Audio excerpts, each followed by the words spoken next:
तो आप personality test के नाम पे मार्जिनलाइज तबके के लड़कों को कम नंबर देके उनकी रैंक को कम कर देते हो। उनको बनना है आईएएस, बन जाते हैं आईएफएस या उससे नीचे चले जाते हैं, जिसकी व्यवस्था में नंबर कम कर दिए जाने चाहिए इंटरव्यूज के, क्योंकि जुगाड़ कम हो पाएगा। जब कम होगा, पर्सनालिटी टेस्ट के नाम पे आप इंटरव्यू पे इतना नंबर देते हो, रखते हो, और पता चलता है कि सारी चीजें निकल के सामने आ रही हैं। डब्ल्यूएस अपने आप में एक फ्रॉड है, इस पे बड़ी जांच होनी चाहिए। अब ईडब्ल्यूएस का एक नाटक चल पड़ा है, जबकि ओबीसी का सबसे बड़ा नुकसान हो रहा है। तो स्वाभाविक है कोई ना कोई, हर व्यक्ति किसी न किसी जाति समूह से है। जब जाति समूह से है तो उसकी नेटवर्किंग है तो आदमी उससे प्रभावित है तो स्वाभाविक है कि बायस्ड होकर नंबर देगा। उसका रिजल्ट ये होता है कि एक टैलेंटेड बच्चा वो कहीं ना कहीं छट जाता है, पीछे छूट जाता है, और उससे देश पीछे छूट रहा है। इसीलिए देश की हालत यह है कि देश एक दूसरे रास्ते पे है। 1931 का जो जातिगत जनगणना था, उसी के आधार पर देश चल रहा है, और 2031 आने वाला है। आप कहते हो कि हमने ये किया, वो किया, क्या किया? अभी अंग्रेजों के डेटा पे आप चल रहे हो। तो आपके चैनल के माध्यम से मैं स्पष्ट ढंग से बता देना चाहता हूँ ओबीसी के लोगों को कि भाई आप कम से कम जाग जाओ, अपने बच्चों को विश्वविद्यालयों में, कॉलेजेस में, यूनिवर्सिटीज में भेजो, और जो तुम्हारे लोग आईएएस होने चाहिए थे उनकी जगह पे कोई और हो रहा है। तुम्हारी 60% आबादी है। नमस्कार, मैं ज्योति यादव और आप देख रहे हैं हिंद समाचार। यूपीएससी के नतीजे आते हैं, उससे भी ज्यादा चौंकाने वाला तब होता है जब नतीजे पूर्णतः आते हैं और ये पता चलता है कि इंटरव्यू में कितने मार्क्स मिले हैं। एक एक करके सोशल मीडिया पर बखिया उधड़ कर रख दिया है जातिवादी लोगों की। जिस प्रकार से पता चलता है कि एससी, एसटी, ओबीसी ये वो आबादी है जो लिखित परीक्षा में तो बहुत बढ़िया नंबर लाती है, लेकिन आखिरकार ऐसा क्या हो जाता है कि इंटरव्यू में वो महज 165वें अंक पर ही अटक जाते हैं। सुरभि यादव एक चर्चित केस जो 14वीं रैंक पर आई है। अब उन्हें बताया जा रहा है कि अगर इंटरव्यू में उन्हें बहुसंख्यक नंबर दिए जाते हैं या फिर उस प्रकार के नंबर दिए जाते हैं जो जनरल कैटेगरी के बच्चों को दिए गए हैं, तो वो जाहिर तौर पर 4थी रैंक पर आ सकती है। इस पूरे विषय को लेकर दिल्ली विश्वविद्यालय के प्रोफेसर संदीप यादव से बातचीत करेंगे। यूपीएससी खुद को निष्पक्ष, पारदर्शी, स्वतंत्र दिखाता है, लेकिन अंक तो कुछ और ही बता रहे हैं। बिल्कुल, ये जो मसला है ये पूजा खेड़कर के मामले से स्पष्ट हो जाता है। उस समय जो यूपीएससी के चेयरपर्सन थे मनोज सोनी, उनको छोड़ के इस्तीफा देके भागना पड़ा। देखिए, ये जिस तरह के सिलेक्शंस हो रहे हैं, या जिस तरह से ये आपने जिक्र किया कि 165 नंबर दिया गया उनको, और जो टॉपर हैं कोई अग्निहोत्री महोदय हैं, उनको 213 या 215 मिला है। तो ये जो गैप है, एक्चुअली ये जो इंटरव्यूज है ना, एक तो इसमें डाइवर्सिटी होनी चाहिए, हर तबके के जो एक्सपर्ट्स हैं वो होने चाहिए, इसको इंश्योर करना चाहिए। ये नहीं कर सकते हो तो आप ये वाइवा के नंबर्स जो हैं उनको रिड्यूस करिए। ये सब खिलवाड़ है, ये लूपहोल्स हैं, ये वो तरीके हैं जहाँ से ये मैनेज करते हैं अपनी चीजों को। मेरी बात को आप समझ रहे हो? क्योंकि आप इतना बड़ा इंटरव्यू है, आप पर्सनालिटी टेस्ट के नाम पर एक व्यक्ति को, अच्छा देखिए, टैलेंटेड बच्चा जो बहुत ही कमजोर तबके से आता है, उस देखने में स्वाभाविक है कि बहुत ही ऑर्डिनरी दिख सकता है, लेकिन आप उसके करेज को, आप उसकी टैलेंट को, आप उसकी विजन को, आप उसके अपीयरेंस से, बोलने के तरीके से, वो तो सतत निखरने वाली चीजें हैं। तो आप पर्सनालिटी टेस्ट के नाम पे मार्जिनलाइज तबके के लड़कों को कम नंबर देके उनकी रैंक को कम कर देते हो। उनको बनना है आईएएस, बन जाते हैं आईएफएस या उससे नीचे चले जाते हैं। जिसको आईएफएस बनना है, आईपीएस बनना है, आईएएस बनना है, वो नीचे आईएएस एलाइड में आ जाता है। तो ये देखिए, इस बात को ध्यान देना होगा कि ये कहीं ना कहीं एक जुगाड़ है। अगर ये जुगाड़ है, इस पर पूरा रिसर्च होना चाहिए, बातचीत होनी चाहिए कि अगर इसको मैनेज किया जाता है, पूरा डेटा को एनालाइज करना चाहिए, और उसके बाद इस तरह की व्यवस्था में नंबर कम कर दिए जाने चाहिए इंटरव्यूज के, क्योंकि जुगाड़ कम हो पाएगा। जब कम होगा, पर्सनालिटी टेस्ट के नाम पे आप इंटरव्यू पे इतना नंबर देते हो, रखते हो, और पता चलता है कि सारी चीजें निकल के सामने आ रही हैं। अब आप देखिए ना कि इस देश में झूठ का आलम यह है कि आकांक्षा सिंह, जिन्होंने प्री क्वालिफाई ही नहीं किया था, वो मेंस और इंटरव्यू और मिठाई बांट रही हैं, माला पहन के इंटरव्यू दे रही हैं यूट्यूब चैनल्स को। इतनी ऑडोसिटी है, इतनी ढिठाई है।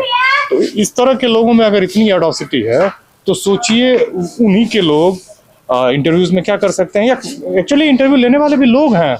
जब भारत में जातिवाद एक समस्या है, तो स्वाभाविक है कोई ना कोई, हर व्यक्ति किसी न किसी जाति समूह से है।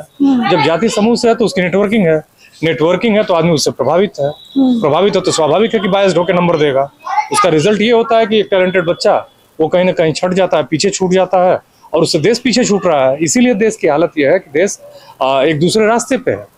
ये पहली बार नहीं, हमने देखा, मैंने आपको अभी आंकड़ा भी साझा किया है एंकरिंग के माध्यम से, उसमें हमने देखा कि किस प्रकार से जो पहले क्वालिफाई कर चुके हैं, अब पदाधिकारी बनने के बाद वो ईडब्ल्यूएस का कोटा इस्तेमाल करने लगे हैं, ये दिखाते हुए कि हम भी इकोनॉमिकल वीकर सेक्शन में हैं, आर्थिक तौर पर मजबूत नहीं, और उसी कोटे के बिहाफ पर एडमिशन मिल रहा है और रैंक मिल रही है।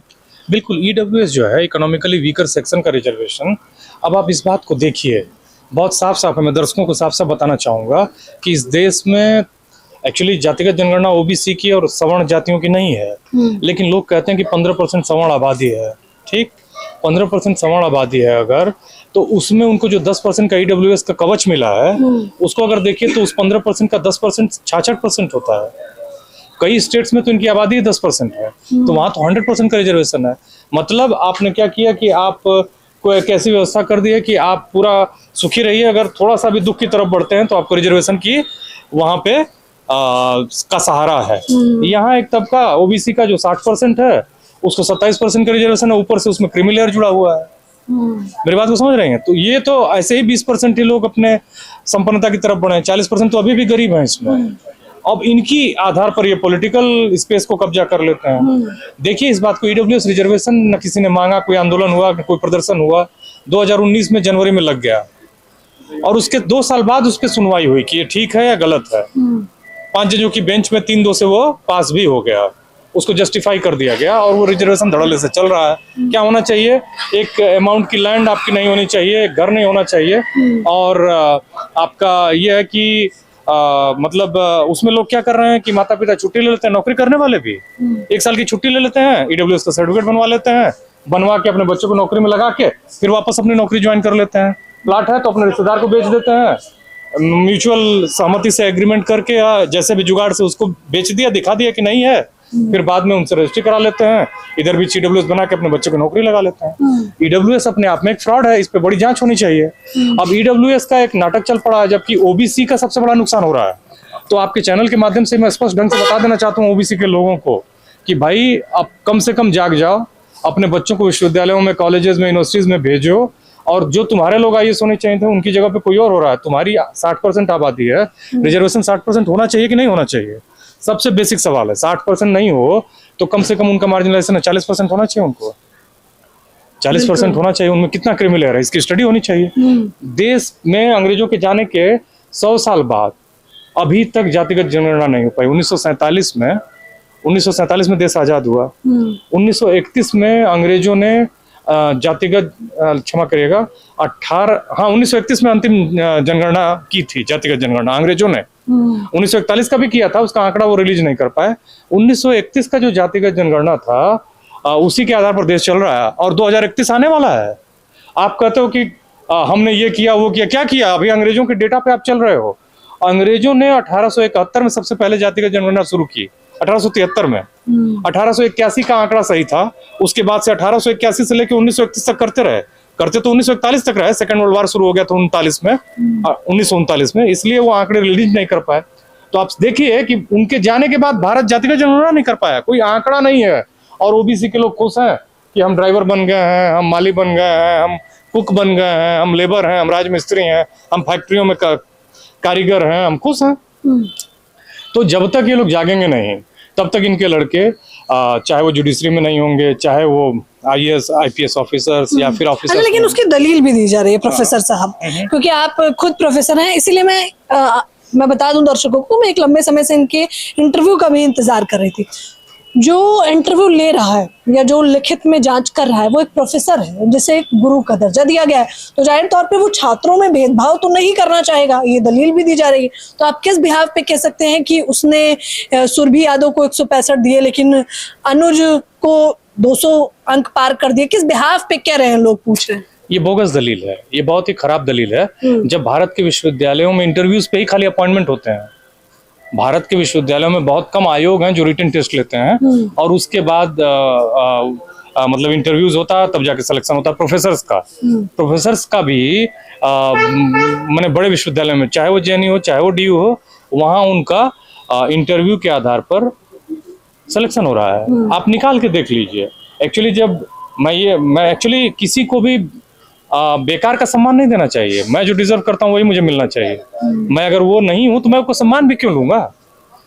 आप मुझे प्रोफेसर साहब कहिए या फिर आप मुझे कहिए कि आप बहुत ज्ञानी हैं, या उसको मैं अगर नहीं हूँ तो मैं वो जान रहा हूँ, और इनफैक्ट अगर मैं डिजर्व नहीं करता हूँ तो मुझे नहीं मिलना चाहिए वो सम्मान, मैं नहीं चाहता हूँ। मेरा कहने का मतलब है कि अनड्यू किसी को रिगार्ड और वो सब सारी चीजें नहीं होनी चाहिए। वो लोग जो यूपीएससी में इंटरव्यूज लेने आ रहे हैं इसी समाज के हैं। मनोज सोनी कहाँ से आए थे जो यूपीएससी के चेयरमैन थे? पूजा खेड़कर का मामला कैसे चला है? पूजा खेड़कर कह रातों रात यूपीएससी को उसने सब कुछ जब धरा गया तो पता चला कि कहीं कोई कुछ भी नहीं था, सब कुछ पूरा का पूरा एकदम खाली और फ्रॉड था। तो आप इससे पता चले कि यूपीएससी जैसी इंपॉर्टेंट संस्था जो बहुत पैसा खर्च करती है अपने एग्जाम पे, वो पूरी खोखली निकल गई। तो इस देश में जब जाति है, जाति की समस्या है और जातिवाद कर क्या इंटरकास्ट मैरिजेस हो रही हैं? वो गुरुजी लोग भी तो अपने ही कास्ट में मैरिज कर रहे हैं ना, तो उनको वो गुरुजी लोग भी जो प्रोफेसर हैं क्या वो इंटरकास्ट मैरिजेस की बात करते हैं? वो गुरुजी लोग भी यही अपनी जाति का दामाद खोजते हैं, अपनी जाति की बहू खोजते हैं। तो उनको स्वाभाविक है कि एक उनसे लगाव होता है। जब जाति इस देश की सच्चाई है तो जातियों के सवाल को सरकार को खोजना चाहिए, एड्रेस करना चाहिए, क्योंकि जाति ही एक गंभीर समस्या है। तो इस स्थिति में मुझे लगता है कि ये जो इंटरव्यूज के इतने नंबर हैं उसमें अगर इस तरह की चीजें हुई हैं तो मुझे लगता है कि ये एक बहुत प्रॉब्लम है और इसको कम करना चाहिए, क्योंकि ये अब एक तरीका बन गया कि कैसे लोगों को कैसे लोगों का उत्पीड़न हो रहा है या फिर उनका उस तरह का एक शोषण हो रहा है। अच्छा, मेरा एक और सवाल है। वो कह रहे हैं कि हो सकता है कि SC ST OBC या सुरभि यादव को बार बार टारगेट करते हुए कहा जाता है, हो सकता है जवाब ही ना दे पाई हूँ, इंटरव्यू में बैठने का तरीका लहजा ही ना पता हो उन्हें। हाँ, देखिए ऐसा है, अग्निहोत्री से सीधा कंपैरिजन करवा दिया आप लोगों ने, लेकिन लोग उन पे ही आरोप लगा रहे हैं। हो सकता है सुरभि यादव को ना पता हो कि कैसे बैठना है, जवाब कैसे देना है। ये पूरा का पूरा एक झूठा मामला है। विज्ञान कहता है कि कोई भी बच्चा जो पैदा होता है उसके 6 साल तक उसको जो भी जितना प्रोटीन चाहिए, जितनी चीजें जो उसके डेवलपमेंट के लिए चाहिए अगर मिलती हैं वो शार्प होगा, चाहे वो किसी भी घर में पैदा हुआ हो। समझ रहे हैं मेरी बात को? अगर उसको खाने को नहीं मिल रहा है, दिक्कतें हैं, तो मुश्किल होगी। ये सब बातें कहना कि सुरभि यादव बोल नहीं पाई होंगी, इतना टफ एग्जाम होता है, इतना बड़ा एग्जाम है कि जो मेंस पास किया है 862 नंबर लाकर, जो मेंस पास किया है, जिसने प्री पास किया है, वो बोल ना पाए, ये तो एक मूर्ख ही कह सकता है। माने ये कहना बहुत ही खराब है। मूर्ख वाला हिस्सा आप हटा दीजिएगा, ये कहना किसी को भी ठीक नहीं है। ये कहना कि वो बोल नहीं पाई होंगी, ये एक खराब तर्क है। सुरभि ने कम से कम एक मेहनत की है, उससे उन्होंने इस मुश्किल एग्जाम को पास किया है और पास करके वो इंटरव्यू तक आई थी और इंटरव्यू में उनको 165 दिया जाता है। लिस्ट होती है उनके सामने कि किस कैंडिडेट ने कितना पाया, उसके बाद मेरिट तय करते हैं वो। ऐसा नहीं है। तो आप सब जानिए इस बात को कि जब जातिवाद है, जाति इस समाज की सच्चाई है, तो जातिवाद ना होता हो, इस सवाल को रूल आउट कर देना या खत्म कर देना, खारिज कर देना, ये पूरी तरह से गलत है। आखिरी सवाल यही है कि क्या सच में यूपीएससी में जाति भेदभाव होता है? मैं ये तो नहीं कह सकता कि जाति भेदभाव न होता हो, इसको खारिज कर देना ये पूरी तरह से अपने आप में गलत है। क्योंकि आपने खुद जिक्र किया कि एक जो वंचित समाज के लड़के हैं, ओबीसी हैं, SC ST, उनकी जो पूरी लिस्ट आई है, लिस्ट है, वो कह रहे हैं ये इत्तेफाक भी हो सकता है। इत्तेफाक नहीं है, ये इत्तेफाक नहीं है, ये पूरी की पूरी एक सिस्टम है वहां पे जो काम कर रहा है, जो पूरी तरह से गलत है। तमाम दर्शक जो देख रहे हैं और जो यूपीएससी की तैयारी कर रहे हैं छात्र, मुझे तो लगता है आधे से अधिक तो डिमोटिवेट भी हो जाएंगे कि भैया ये चल क्या रहा है, इंटरव्यू में काहे फेल करे दे रहे हैं इस प्रकार से। अरे भाई, आपने देखा वो अग्निहोत्री साहब यूपी के जो SDM थे, ADM या SDM थे, उन्होंने UGC के मसले पे कि UGC मसलों में OBC के बच्चों को जातिगत भेदभाव के आधार पर क्यों इंक्लूड किया गया है और UGC से सवर्ण बच्चे मुश्किल में पड़ जाएंगे, उन्होंने इस्तीफा दे दिया फटाक से बिना देर किए। वो अधिकारी थे, इस्तीफा दिया था किसी घोटाले में फंसे। अच्छा, लेकिन उन्होंने ये इंटरव्यू देते समय उन्होंने कहा मुझे बड़ा दुख हुआ कि किस प्रकार से UGC के नए नियम हमारे बच्चों को खा जाएंगे। बिल्कुल, तो ये आप समझिए कि ये भारत यूनियन ऑफ स्टेट्स तो है ही है, यूनियन ऑफ कास्ट है, और भारत में जातिवाद एक सच्चाई है। जातिवाद एक ऐसी इंश्योरेंस पॉलिसी की तरह है जो बिना प्रीमियम के रिटर्न देती है। मुझे भी जाननी है आपकी चर्चा। हालांकि ये क्या केवल इत्तेफाक है कि यूपीएससी में इस प्रकार से SC ST OBC Bahujan Samaj लिखित तौर पे इतने जबरदस्त नंबर ला रहे हैं, लेकिन इंटरव्यू में इतने कम अंक आ रहे हैं, ये चौंकाने वाला है। हालांकि तमाम दलीलें दी जा रही हैं, अलग अलग तरीके से प्रतिक्रियाएं दी जा रही हैं, इसे जस्टिफाई भी ठहराया जा रहा है। आप लोगों की क्या राय है? आप लोग भी मुझे अपनी राय जरूर बताएं। कैमरामैन नावेद के साथ ज्योति यादव, हिंद समाचार।